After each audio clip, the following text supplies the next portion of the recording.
कि अगर आप पूरे दिन क्या कहते हैं, जितना आप अंबेडकर अंबेडकर कह रहे हैं, अगर इतना आप राम का नाम ले लें तो आपको क्या कहते हैं, स्वर्ग की प्राप्ति हो जाएगी, सातों जन्म। एक बात आप मुझे ये बताइए कि पहली बात तो ये कि जिस व्यक्ति को शिक्षा से वंचित रखा गया, उस व्यक्ति ने आज देश के अंदर एक मिसाल पैदा करी जिसको देखकर लोगों ने पढ़ना सीखा। अब आप मुझे बताइए, जब सदन में खड़े होकर आपकी पार्टी का नेता हिंदू राष्ट्र का नारा लगाता है, जिस हिंदू राष्ट्र के खिलाफ बाबा साहब भीमराव अंबेडकर और सरदार पटेल दोनों थे, तो आपने उनके ऊपर एफआईआर दर्ज क्यों नहीं करी? क्या आपने सोचा था आज ये जो कहते हैं ना अंबेडकर, प्रधानमंत्री को तो दिन में कम से कम 100 करोड़ बार नाम लेना चाहिए अंबेडकर, और गृह मंत्री को भी, क्योंकि इस देश का संविधान ही है जिसकी बदौलत एक तड़ीपार व्यक्ति गृह मंत्री बन सकता है और एक चाय बेचने वाला देश का प्रधानमंत्री बन सकता है। ये बदौलत है इस देश में संविधान की, वरना चुनाव कहीं का भी हो, चुनाव ग्राम पंचायत से लेकर एमएलए से लेकर मेंबर ऑफ पार्लियामेंट तक, हर एक चुनाव में आप मोदी का मैजिक, मोदी जी का मैजिक, मोदी मोदी मोदी, क्या आपके पास लीडर नहीं? आप तो पूरे दिन मीडिया को लेकर मोदी मोदी चिल्लाते हैं। तो एक बात आप मुझे बताइए, अगर सुनिए, अगर एक व्यक्ति बाबा साहब का नारा लगा रहा है तो आपको आपत्ति क्या? मैं पूछना चाहता हूं, एक बात आप मुझे बताइए, जिस बाबा साहब भीमराव अंबेडकर ने इस देश के लोगों को बोलने का हक और अधिकार दिया, अपनी बात को रखने का अधिकार दिया, राइट टू स्पीच का अधिकार दिया, राइट टू फ्रीडम का अधिकार दिया, स्वतंत्रता का अधिकार दिया, समानता का अधिकार दिया, अपने धर्म को मानने का अधिकार दिया, अगर हम उन बाबा साहब भीमराव अंबेडकर नाम एक नहीं 1000 बार नहीं 1 करोड़ बार भी लेते हैं तो भी कम है। एक बात आप मुझे बताइए, अगर आज आप पत्रकार हैं, अगर आज आप पत्रकारों को पत्रकारिता करने से रोका जाता है, तो अगर आप एफआईआर दर्ज कराते हैं तो आप किस बिहाफ पर कराते हैं? देश के संविधान के बिहाफ पर, कि देश का संविधान आपको बोलने की आजादी देता है, अपनी बात को रखने की आजादी देता है, तभी तो आप इस देश के अंदर पत्रकारिता कर रहे हैं। एक पत्रकार को अधिकार है कि वो सरकार से सवाल कर सके। तो आप मुझे एक बात बताइए, या फिर कोई भी व्यक्ति अगर किसी की प्रॉपर्टी पर कब्जा हो जाता है, किसी का झगड़ा हो जाता है, तो वो एक ही बात कहता है कि मैं आपको कोर्ट में देखूंगा। तो इस देश के अंदर देश के प्रत्येक नागरिक को कोर्ट में जाने का हक और अधिकार इस देश के बाबा साहब भीमराव अंबेडकर ने दिया, जिन्होंने देश का संविधान दिया। उनका अपमान कहां से हो गया? एक बात आप मुझे बताइए, आप ये कह रहे हैं कि अगर आप पूरे दिन क्या कहते हैं, जितना आप अंबेडकर अंबेडकर कह रहे हैं, अगर इतना आप राम का नाम ले लें तो आपको क्या कहते हैं, स्वर्ग की प्राप्ति हो जाएगी, सातों जन्म। एक बात आप मुझे ये बताइए कि पहली बात तो ये कि जिस व्यक्ति को शिक्षा से वंचित रखा गया, उस व्यक्ति ने आज देश के अंदर एक मिसाल पैदा करी जिसको देखकर लोगों ने पढ़ना सीखा। आप जानते हैं देश की क्या स्थिति थी? उस व्यक्ति ने छुआछूत पर पाबंदी लगाई। आज जब आप कहते हैं कि भाई, और उसके बाद में अमित शाह जी ये कहते हुए नजर आते हैं कि उनकी पार्टी जो है वो बाबा साहब का सम्मान करती है। एक बात आप मुझे बताइए, जब सदन में खड़े होकर आपकी पार्टी का नेता हिंदू राष्ट्र का नारा लगाता है, जिस हिंदू राष्ट्र के खिलाफ बाबा साहब भीमराव अंबेडकर और सरदार पटेल दोनों थे, तो आपने उनके ऊपर एफआईआर दर्ज क्यों नहीं करी? या आपने अपने नेताओं को क्यों नहीं बोला कि वो अंबेडकर साहब का अपमान कर रहे हैं? अंबेडकर साहब तो हिंदू राष्ट्र के खिलाफ थे, क्योंकि अंबेडकर साहब ने भारत को एक डेमोक्रेटिक कंट्री बनाया, एक लोकतांत्रिक देश बनाया।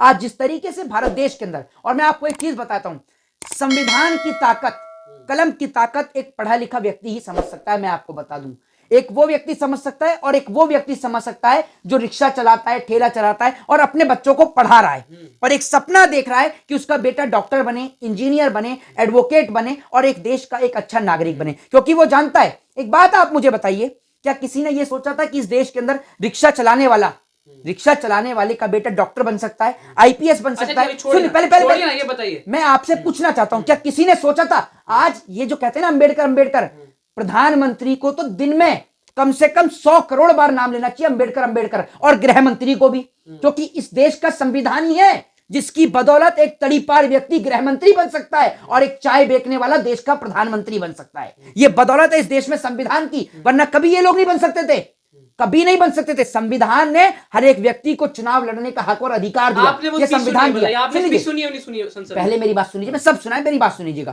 पहले मुझे बोलने दीजिए। फिर आपने कहा कि अंबेडकर, क्या आप पूरे दिन मोदी मोदी नहीं चिल्लाते? और आपके पपेट जो हैं, आपकी गोदी मीडिया जो है वो पूरे दिन मोदी मोदी चिल्लाती है। चुनाव कहीं का भी हो, चुनाव ग्राम पंचायत से लेकर एमएलए से लेकर मेंबर ऑफ पार्लियामेंट तक, हर एक चुनाव में आप मोदी का मैजिक, मोदी जी का मैजिक, मोदी मोदी मोदी, क्या आपके पास लीडर नहीं? आप तो पूरे दिन मीडिया को लेकर मोदी मोदी चिल्लाते हैं।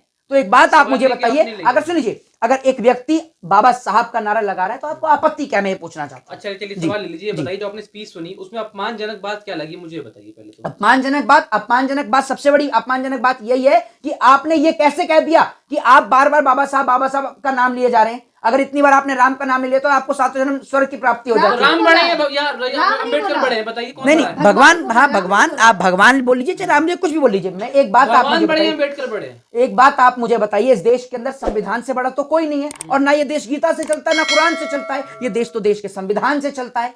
मैं तो ये समझता हूं। एक बात आप मुझे बताइए, आप में से किसी ने भगवान को देखा है? ये एक बात मुझे बताइए। मैं आपसे एक छोटा सा प्रश्न करता हूं। नास्तिकों वाली बात कर रहे हैं, मैं कोई नास्तिक वाली बात नहीं कर रहा हूं, मैं सिर्फ एक लॉजिकल बात करता हूं। मैंने इस देश के संविधान पे बात करता हूं, मैं एडवोकेट हूं, आपकी तरह कोई सड़क छाप आदमी नहीं हूं कि किसी भी बात को बोल दूं। जिस बात का तर्क होगा उसी पे बहस करूंगा आपसे। मैं आपसे ये कहता हूं, अगर आप जो कह रहे हैं कि भगवान की बात, तो एक बात आप मुझे बताइए, अगर आपकी प्रॉपर्टी पर कब्जा हो जाता है तो क्यों कोर्ट जाते हैं? अगर संविधान से तकलीफ है तो क्यों कोर्ट जाते हैं? भगवान से कहिए कि आपकी प्रॉपर्टी छुड़वा देंगे। और आप एक बात मुझे बताइए ना, अगर आपके ऊपर कोई भी अत्याचार होता है, कोई भी मारपीट होती है, क्यों एफआईआर दर्ज करवाते हैं? कहिए भगवान से कि उसको सजा देगा। तो मैं ये कहता हूं कि जब भगवान थे तो बाबा साहब भी भगवान है क्या? मेरी बात सुन लीजिए, वो संविधान देश के भगवान है। जिस व्यक्ति ने लोगों को पढ़ने का अधिकार दे दिया, जिस व्यक्ति ने छुआछूत को समाप्त कर दिया, जिस व्यक्ति ने देश के प्रत्येक नागरिक को समानता का अधिकार दे दिया, जिस व्यक्ति ने सदन के अंदर महिला कोड भी लेकर आया। आप जानते हैं देश में महिलाओं को वोट डालने का अधिकार किसने दिलाया? बाबा साहब भीमराव अंबेडकर ने। वरना महिलाओं को वोट डालने का अधिकार भी नहीं मिलता इस देश के अंदर। महिलाओं को समानता का अधिकार दिया, शिक्षा का अधिकार दिया, और अगर आज महिलाओं को संपत्ति में हक और अधिकार है तो ये देन बाबा साहब की है। ये देन बाबा साहब की है। जिस आर्टिकल 19 हमें बोलने की आजादी दी, राइट टू स्पीच की आजादी दी, राइट टू फ्रीडम की आजादी दी, वो अधिकार हमें बाबा साहब ने दिए हैं। अमित शाह प्रेस कॉन्फ्रेंस करके बोल रहे हैं कि मैं उस पार्टी से आता हूं जो बाबा साहब का अपमान सपनों में भी नहीं कर सकती है। तो आप ये बता दीजिए ना अमित शाह जी, जब आपकी पार्टी का एक व्यक्ति सदन में खड़े होकर हिंदू राष्ट्र की बात करता है तो आपने उससे इस्तीफा क्यों नहीं लिया, और आपकी पुलिस ने उसके ऊपर एफआईआर क्यों दर्ज नहीं करी? क्योंकि बाबा साहब तो हिंदू राष्ट्र के खिलाफ थे, उन्होंने तो डेमोक्रेसी की बात करी, लोकतंत्र की बात करी, तो आपने उनके ऊपर एक्शन क्यों नहीं लिया? कोई भी मुझे बता दे कि कहां आपने एक्शन लिया। आप हिंदू हैं, ब्राह्मण हैं, तो ये बताइए ना कि आपको स्वर्ग की प्राप्ति जय भीम करके होगी या जय श्री राम करके होगी? I proud to be Indian, और गर्व के साथ कहता हूं कि अगर इस देश के अंदर संविधान को पढ़ूंगा, इंसानियत और मानवता का फर्ज अदा करूंगा, तो निश्चित तौर पर स्वर्ग की प्राप्ति होगी मुझे। और मैं आपको एक बात बता दूं, ये मैं नहीं, ये मेरे प्रभु भगवान श्री कृष्ण श्रीमद् भगवत गीता के अंदर कहकर जाते हैं कि नर ही नारायण है, इंसान ही भगवान है। और जो बात भगवान श्री कृष्ण ने कही है वही बात बाबा साहब भीमराव अंबेडकर ने ही कही है कि इंसान से बड़ा कोई नहीं है। आपने इंसान को पूज लिया, आपने साक्षात भगवान को पूज लिया। और आज एक बात आप मुझे बताइए, देश और समाज में जिस तरीके से प्रधानमंत्री नरेंद्र मोदी जी की एक और तो पार्टी यहां मस्जिदों के नीचे मंदिर खोजने का काम कर रही है, और वहीं देश के प्रधानमंत्री भारत देश के मुसलमानों से नफरत करते हैं और विदेशों के मुसलमानों के साथ व्यापार कर रहे हैं, वहां से अवार्ड ले लेकर आ रहे हैं। और एक बात आप मुझे बताइए, आज जो आप कह रहे हैं अंबेडकर बाबा साहब की जो आप बात कर रहे हैं, अभी पार्लियामेंट के अंदर आपने एक किस्सा देखा होगा, जिस छोटी सी चोट से एक मम्मी तैयार हो गया, रातों रात मम्मी तैयार हो गई, वो भी आपने देखा होगा। और सबसे बड़ी बात ये कि मैं तो ये समझता था कि इस पूरी मंडली में, इस पूरी ड्रामा मंडली में, पार्टी नहीं ड्रामा मंडली, इस पूरी ड्रामा मंडली में इकलौते प्रधानमंत्री जी ड्रामा करना जानते हैं। लेकिन आज पता चला ये तो पूरी ड्रामा मंडली है, सिर्फ प्रधानमंत्री ही नहीं, सारे के सारे नेता इनके कलाकार हैं। एक इतनी सी चोट, और सबसे बढ़िया प्रधानमंत्री जी और क्या कहते हैं देश के गृह मंत्री जी जो हैं, वो लोग ये कह रहे हैं कि क्या कहते हैं उनको मारा गया। आप एक बात मुझे बताइए, सदन में वीडियो पेश, आप सदन में तो वीडियो कैमरे लग रहे हैं, अगर आप एक बात मुझे बताइए, अगर उनको मारा या चोट पहुंचाई तो आप वो वीडियो अब तक पब्लिक के सामने सार्वजनिक क्यों नहीं करते?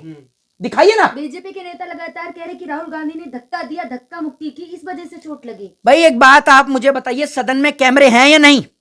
सदन के कैमरों में आप दिखाइए कौन सी धक्का मुक्की में चोट आई। और मैंने तो पहली बार देखा, पहली बार मैंने ये देखा कि इतनी मोटी पट्टी बंध गई है, लेकिन सबसे बड़ी बात है कि रिपोर्ट में कुछ नहीं आया, और डॉक्टर भी खड़े होकर स्माइल कर रहे थे। वो तस्वीर पूरे देश ने देखी है जिसमें डॉक्टर भी हंस रहे थे, क्योंकि खतरे से खाली होंगे इसलिए स्माइल कर रहे हैं। नहीं, एक बात आप मुझे बताइए, खतरे से खाली है? मैं तो ये देख रहा था कि इस देश के अंदर एक आम नागरिक जो खून में लथपथ होता है उसका इलाज नहीं होता, और उसके इलाज तो क्या उसकी रिपोर्टों का पता नहीं होता, और एक व्यक्ति जिसको मामूली सी चोट आई जो देखी भी नहीं देश के लोगों ने, ऐसे कर कर उस पे ऐसे हाथ रखा हुआ था, कभी पेपर रखा हुआ था, कभी रुमाल रखा हुआ था, देश के लोगों ने देखी भी नहीं, और उसके बाद तो भैया दोपहर होते होते तो पूरी पट्टी तैयार हो जाती है। मेरे को तो इस बात का डर लग रहा था कि कहीं रात होते होते ये पूरा मम्मी तैयार ना कर दें। और सुन लीजिए, आप कम बात समझते हैं। मेरी बात सुन लीजिए, मैं पहली बार वही तो मैं आपसे कह रहा हूं। एक बात आप मुझे बताइए, देखिए पहली बात तो ये महिला पत्रकार है, एक बात आप थोड़ा सा आप इधर आइए, मैंने ऐसे कर दिया, इनको 10 बार हिला दिया, हो गया आईसीयू में भर्ती है, इनको तो कोई तकलीफ नहीं हुई, इनको तो कोई तकलीफ नहीं हुई, चक्कर भी नहीं आए तो बेहोश भी नहीं हुए, इनको भी ले चलो आईसीयू में। मतलब धक्का मुक्की में। एक बात आप मुझे बताइए, छुई मुई का फूल थे क्या?